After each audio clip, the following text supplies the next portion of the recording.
സൂര്യകാന്തി പൂക്കൾ കണ്ണിന് കുളിരു പകരുന്ന കാഴ്ചയാണ്. ഈ മനോഹാരിത ആസ്വദിക്കാൻ തമിഴ്നാട്ടിലേക്ക് പോകേണ്ടി വരും. എന്നാൽ ഇടുക്കിയിൽ മലയോരത്തിന്റെ മണ്ണിൽ സൂര്യകാന്തി പാടം ഒരുക്കിയിരിക്കുകയാണ് കർഷകനും ടൂറിസം സംരംഭകനുമായ ജിജോ.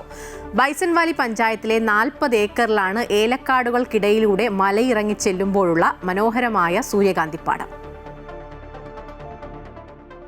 സൂര്യനെ നോക്കി ചിരിച്ചു നിൽക്കുന്ന സൂര്യകാന്തി പൂക്കളുടെ മനോഹാരിത ആരെയും ആകർഷിക്കും. പക്ഷേ ഇതാസ്വദിക്കാൻ പലപ്പോഴും നമുക്ക് തമിഴ്നാടിനെ ആശ്രയിക്കണം.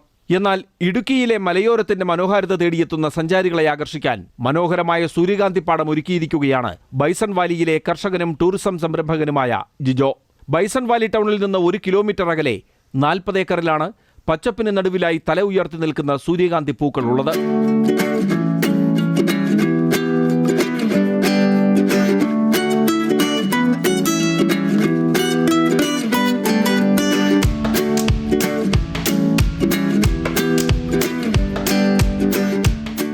സ്വദേശികളും വിദേശീയരുമായ നിരവധി സഞ്ചാരികൾ ഇപ്പോൾ ഇവിടേക്ക് എത്തുന്നുണ്ട്. കഴിഞ്ഞ ഏതാനും വർഷങ്ങളായി ജിജോ സൂര്യകാന്തി പാടം സഞ്ചാരികൾക്കായി ഒരുക്കുന്നു.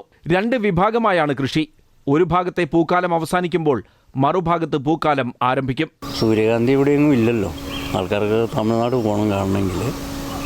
പിന്നെ ചെറിയൊരു ചിൽഡ്രൻസ് പാർക്കും കൂടെ തുടങ്ങിയിട്ടുണ്ട്.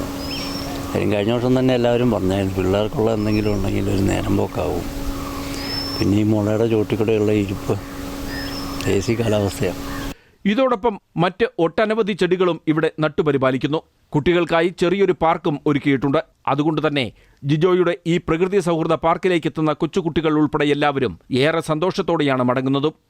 MC Boban, Amrita News, Idukki.